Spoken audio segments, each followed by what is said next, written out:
Hello, everybody. I'm Melanie Green, and I'm the Chief Expectations Officer of Great Expectations.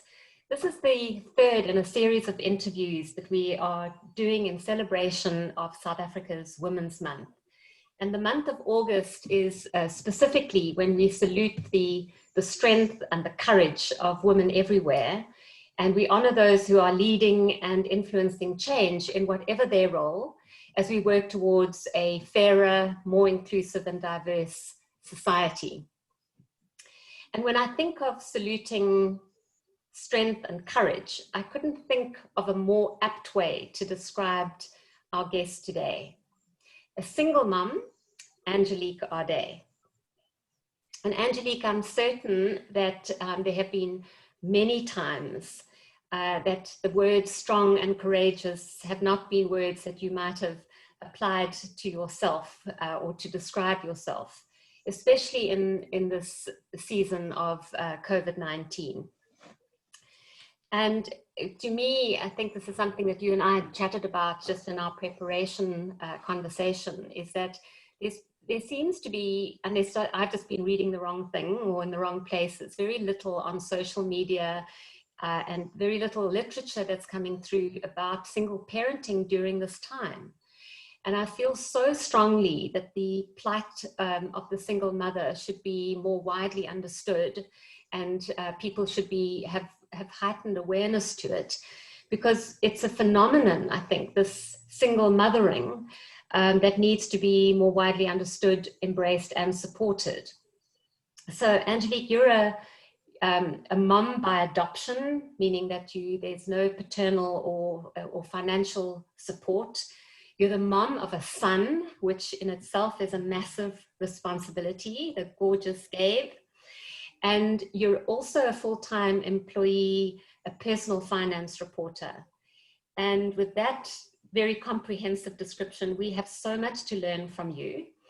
And so what I think is probably a good place to start is from your experience of lockdown. And from there, I'm quite sure there are going to be topics that come up that we can then delve into a lot further.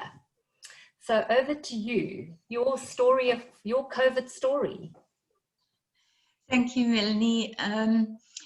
Yeah, it isn't a story I would have written for myself, but it's the truth, and it's been a great learning experience, actually.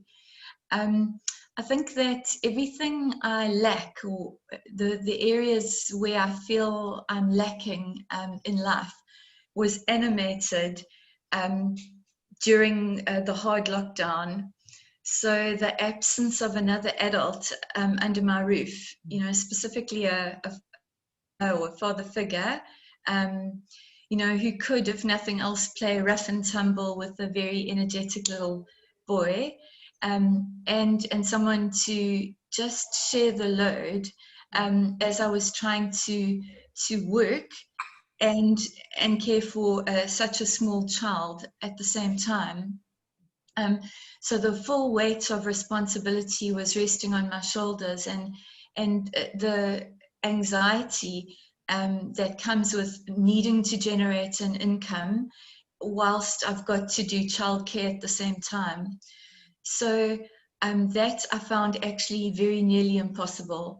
And we also live in a very small flat where we have no outside space. And I remember you reaching out to me, Melanie, which was a very, it was a very touching thing for me to experience this, not having been in contact with you for so long, and you reaching out to say, how are you coping?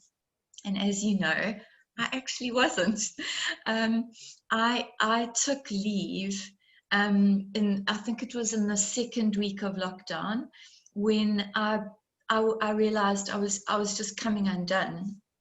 And so I did, I did fall apart.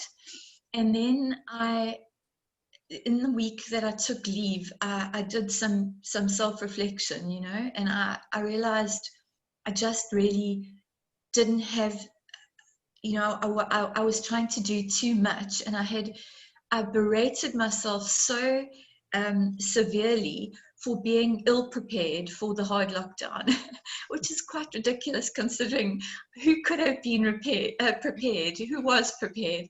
But I really could have had more wine, and I really should have bought more wine. And yeah, and I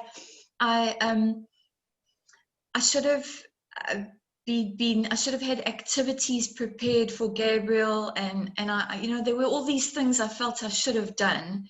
So in that time, I sort of took stock, and I reached out to people in my network, and I asked friends, do you know anybody who has a holiday home that we could occupy, a space where there's a garden and just space.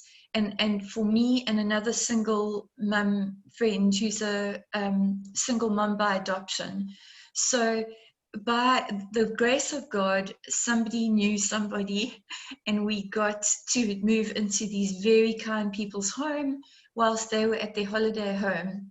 And we stayed there for 2 weeks.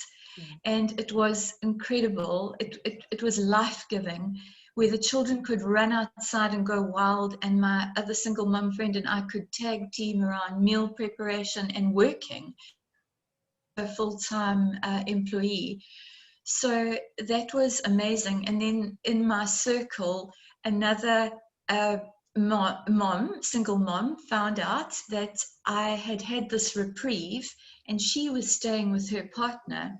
And so she passed on a message through my sister to me to say, hey, Angie's welcome to go and stay in my house. So we had 2 stints in other people's homes, where there were gardens and swimming pools, and it was really, really amazing. Wow. At the same time, I went on antidepressants, which have really helped, you know. Yeah, that's given me a little bit of space to just be kind to myself. And if I can just pause you there, Angelique, I think that's been such a common theme that's come through in my coaching during this time, and obviously widely reported, is the mental health aspect of, you know, the impact of lockdown on mental health. You know, just on every level, I think we have been stretched. Yes. To obviously a greater and lesser degree. And I think it's also the acknowledgement of that vulnerability that is so important, and the acknowledgement of, I need help.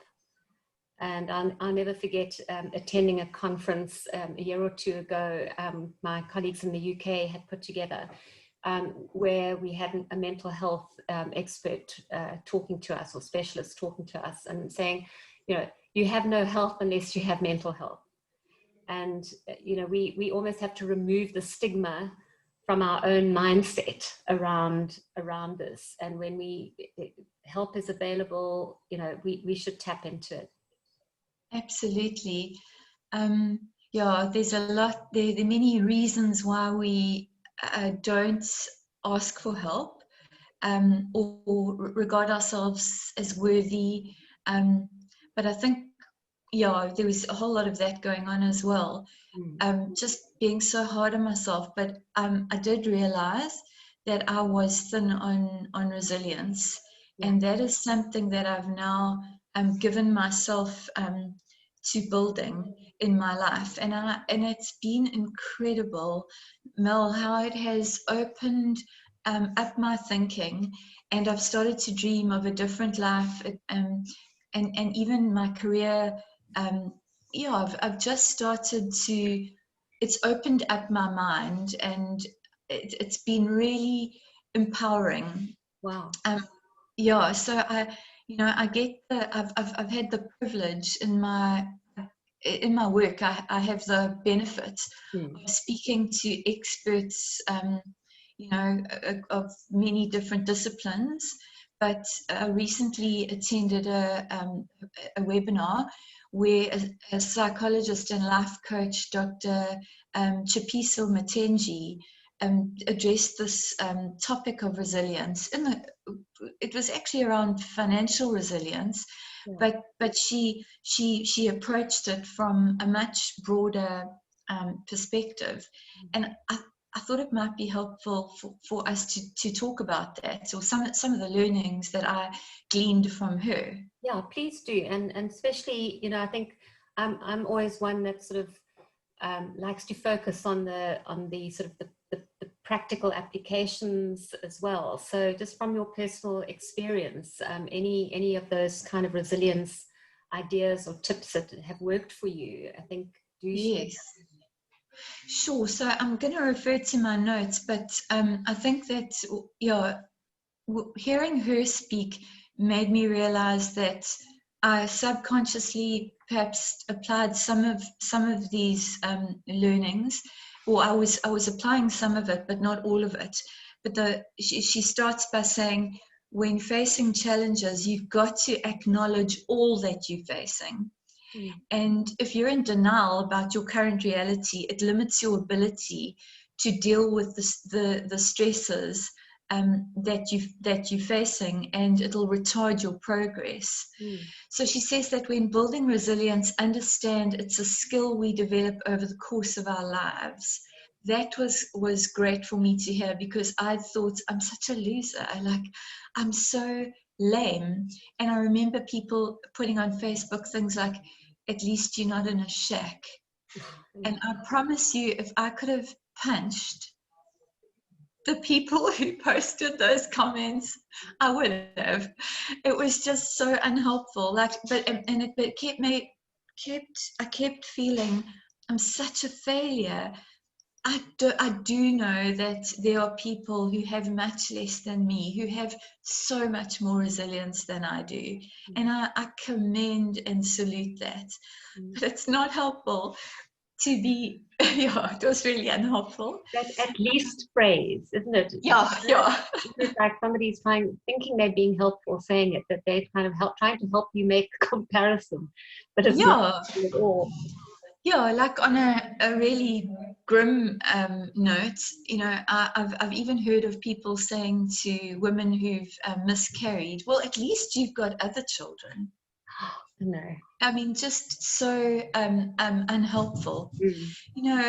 Melanie, someone is knocking at my door, and it might even be a wine delivery. Can you give me 1 second, please? Yes, of course. Sorry, they won't go away. That's fine. So while we're waiting, I just want to tell you that this is a completely unedited video. So we go with the flow, and hopefully you are happy to wait for Angelique to come back. Was it a wine delivery? Alas, it isn't. It's a neighbor. Okay, I'm back. I'm sorry about that. So see how I'm learning. Get organized. So about the resilience, and you talking about how resilience is also built. Yes. And I've often heard it described as resilience as a muscle. Right. You actually develop that muscle through exercise. You're exercising the muscle as you're going through different sort of transitional phases and over time and over your lifetime and your career cycle. Yeah, and so you've never arrived. Actually, it's something you're continually developing. Right. And she says it enables you to deal with change and challenges and strife in all seasons of life. And then she says you need these tools to build resilience. You need to develop tools of mindfulness and relational currency and a growth mindset and self-care. And I think those were the huge learnings for me. So, normally I think, mindfulness, it's such a overused word, but she said it's about recognizing, acknowledging, and accepting your feelings, thoughts, and bodily sensations. It's about regulating and controlling them, and then directing energy to affect change in your life. As you come up with new goals and a new game plan, figure out where there's misalignment, areas where you need to grow, whether it's about upskilling, finding a mentor or coach, or connecting with others so that you can cultivate new habits and find ways of overcoming your limitations and the things that sabotage you. And that's why I was talking earlier about the sabotage thing. I think often there's so much self-sabotage, and as women, you know, we are very hard on ourselves and set very high standards for ourselves. And so I had to silence the self-sabotaging voice, you know, that was saying, you're a bad mother, you're not coping, you can't do this, you know, all that sort of thing. And so I mean, what I did get right, I think, was the relationship currency, you know, understanding that I had people in my network. And when I reached out and said to friends, don't you know someone who can, I realized the space thing. If I could get Gabe into a garden where he could just, like I always say with boys, just add water. If you could get him into like a garden where he could play in water, and make a mess and be safe, so you know, that really so I'll pause you there for a second, because I'd like us to just dwell a little bit on the relational or relationship currency, which I think is such a lovely way of describing it. I know that in the work that I do, the resilience through the parental transition particularly is so much, one of the key factors is the network, the support network that you have and that you can tap into. So there's two things there. There's having this network of support available to you, but the second thing is tapping into it, is actually asking for help, which is another, you know, kind of like a major thing. So I'm just interested to know, is, you know, the network, maybe just tell us a little bit about that network that you tapped into, how you went about that, and what the result was. Yes. You know, I do have an amazing network in my family. I have one sister who lives in Cape Town, but I have a sister in Johannesburg and a sister in Durban and a brother in Durban. And they were, and my parents in Durban, and they're my pack, and they've got me covered in prayer and these loving support. But not being able to physically go and visit my sister who lives in Cape Town and leave Gabriel with her for an hour or two, or, you know, that was really, really hard. But I do have that network, and then friends here and my faith community, and they were incredible too, just checking in on us and making sure that we were doing okay. I mean, it was still, I still felt the real absence of people, you know, and company. So yeah, I mean, it was still there. So I do have a network, and I think most single moms, they do have a network. I think sometimes we do feel ashamed to ask for help, or proud, which is a real killer, pride. You know, so that is something I've had to work on over the years, over the past 5 years of being a single parent, is not being proud to ask for help. If you think about it, there are people out there who want to give you help. So yes. It's almost like we're doing them a disservice by disallowing them to do what they would love to do. So I always say, you know, asking for help is a strength, and it's also a gift to the person who's the giver of the help, you know. So Totally, that's a beautiful way of putting it. And I know that when I'm in a position to give, how much I love to give, you know, and how blessed one is when you're in a position to give. it's just somehow something I have to keep learning. Yeah, and I think that is something that might be a challenge for other single parents, not only single moms. Yeah. And you mentioned to me a little earlier how blessed you have been just with the other aspect of, you know, this whole period is the financial implications on so many people in South Africa. I know you've got some stats on this to share with us as well. Yes. And perhaps we can sort of look at that as well as, you know, your own personal experience of kind of trying to keep things afloat during this added massive stress. Yeah, so the financial side of things. Yes, that is absolutely huge, Mel, because of it's the gender pay gap, and just the fact that 41% of mothers in South Africa classify themselves as single moms, and most 60% of them receive no financial contribution at all from the fathers of their children.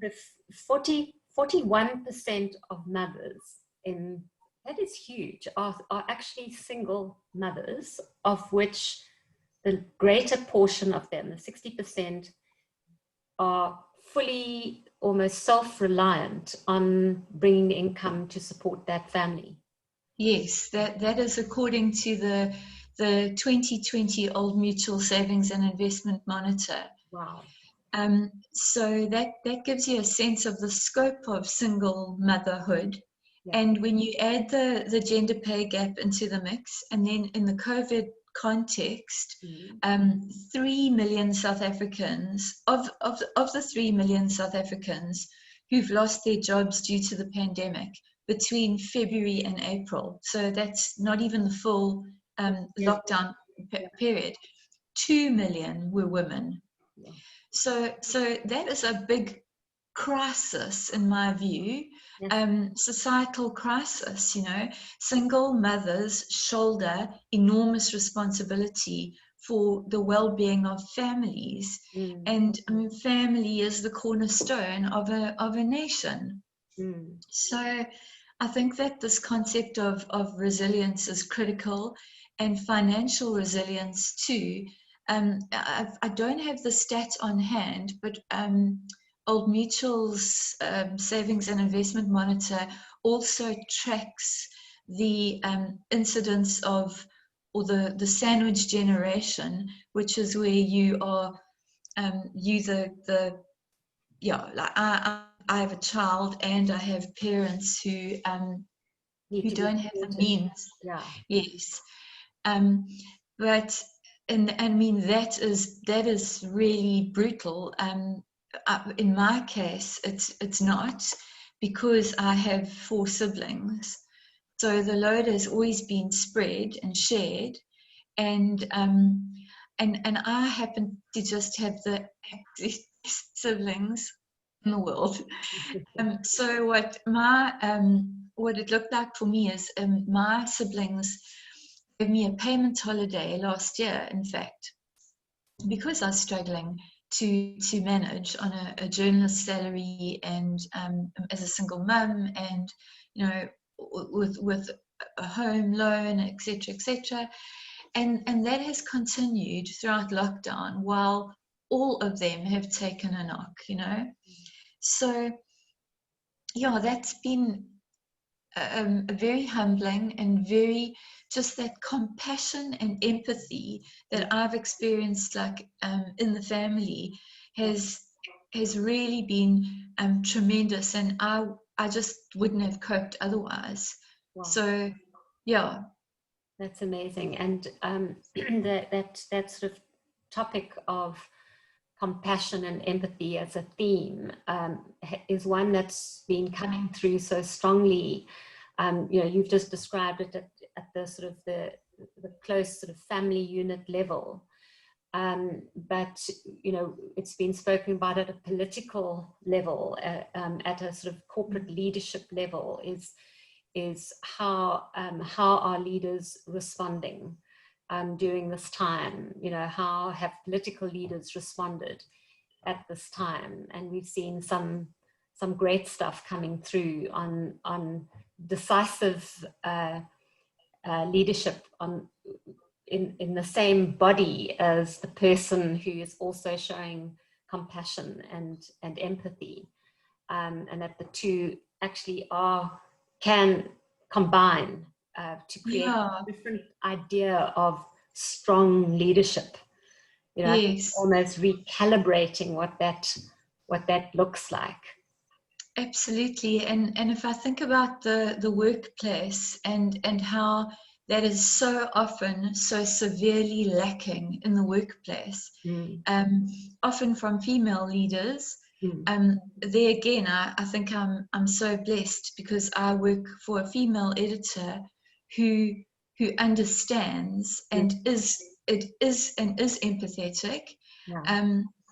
But I'm very aware that could change. There is no job security. I could be working for a man who has absolutely, or woman who has absolutely no understanding of the plight of a single mom. Yeah. So I think that's a big, that's why I'm grateful for this interview and for what you are putting out there. Is this growing, as you said in the beginning, in understanding and support for the single mother. Yeah, it's so lacking. I know from my other single mom friends that they don't all have employers like mine. I'm sure that there's there are very different experiences that different people have, especially at this time. Yeah. There was something else that I wanted to ask you, is that, you know, as we sort of moving towards the latter part of our conversation, Angelique, we could talk forever. We haven't even, you could have a completely separate session, which I think we should schedule at some point around the adoption side of things, because that must have a story of its own as well.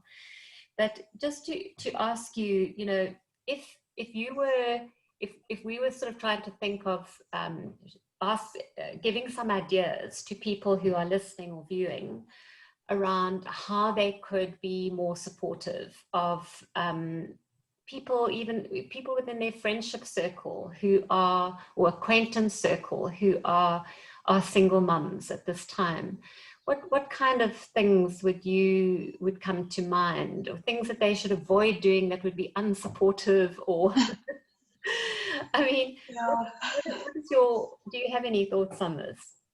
Yes, I do. I think that being included in is just very big, actually. I think that whilst your single mum friends are wonderful, they are like your second family, because no one gets you like someone in the same position as you.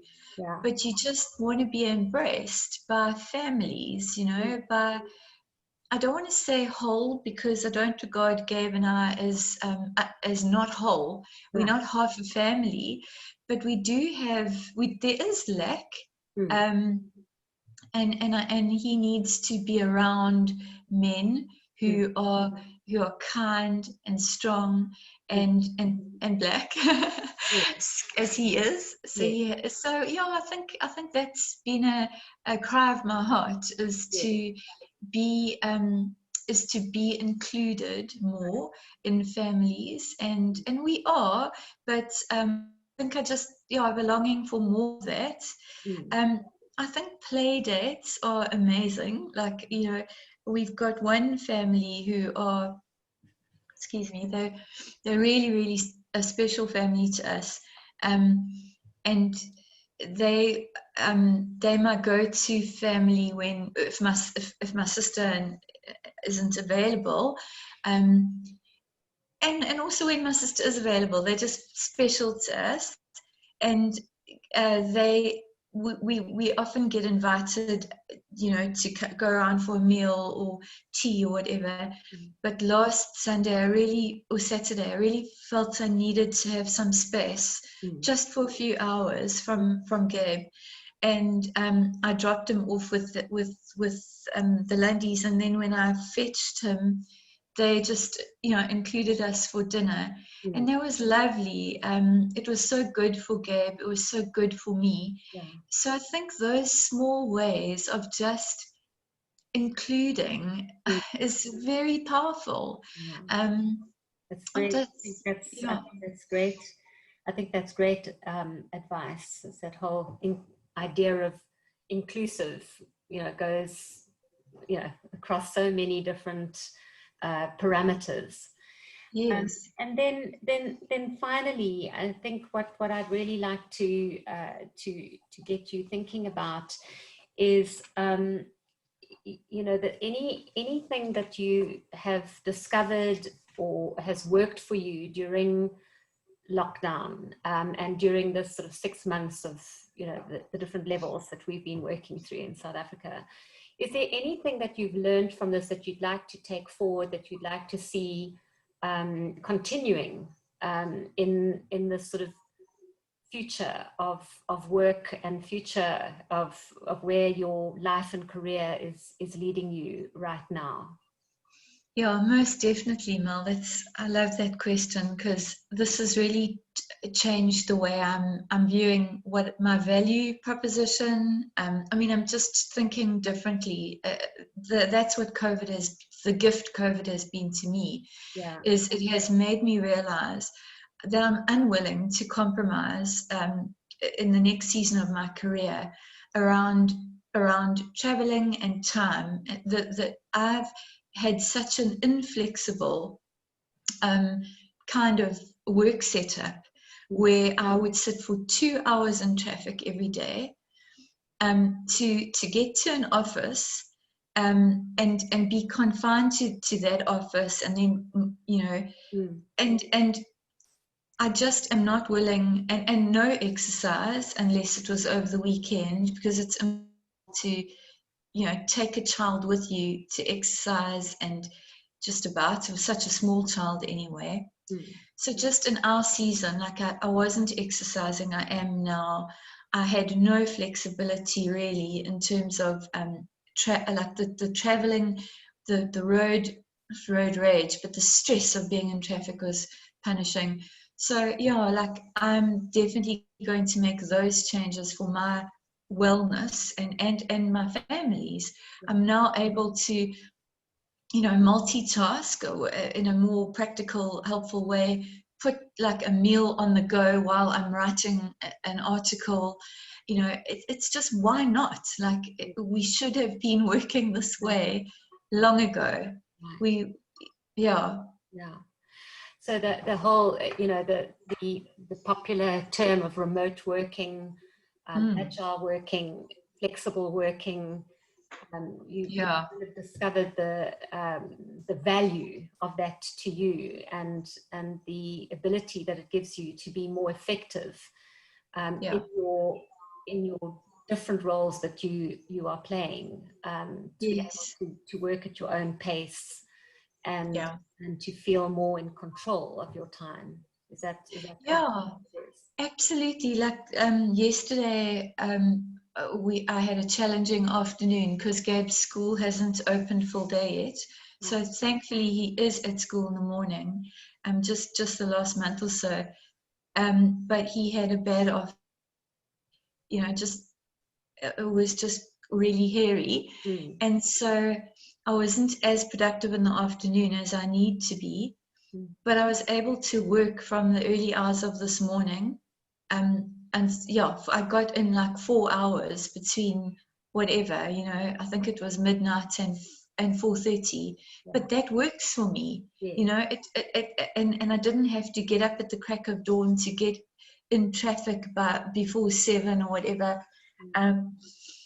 So that really has been life-giving, I think, for me. That's amazing. I'm sure that there many people out there, whether they are single parents or not, who are resonating so much with that. And if anything, it's a lesson that we're all taking into the next stage, whatever life looks like for all of us anywhere in the world, is that there are different ways of operating, and we need to be open to them. Yes. And really work with them. Yeah. So I'm going to, I mean, I could carry on talking to you for hours, because there's so much richness in what you have to share, Angelique, and I'm quite sure that there's so many people who've been listening and watching this, who are either single moms themselves and are completely resonating it, or people who know of them and maybe suddenly feeling a compulsion to reach out and to be helpful in some way. And I think as employers, anybody who's an employer out there, perhaps to give a bit more insight into the realities, and perhaps to engender some more empathy and compassion in the way that they think or approach single moms in the workplace. So all I can do is just wish you so much joy in discovering whatever the way forward is going to look like for yourself. You said you've taken so much from this, that you called it the gift of thinking differently, and that's going to be my little catchphrase for this interview, because I think that that's a key message for everybody. And even if perhaps you're seeing the through the glass darkly, I think, if that's the phrase, that maybe, you know, flipping the coin and thinking, what's the gift that I'm taking from this period, might be a good way of seeing some value in what we've all been through together. So thank you so much. And thank you so much, to us catching up further outside of this interview, Angelique. Thank you, Esther Arnold. Thank you very much. Thank you. Bye. Cheerio.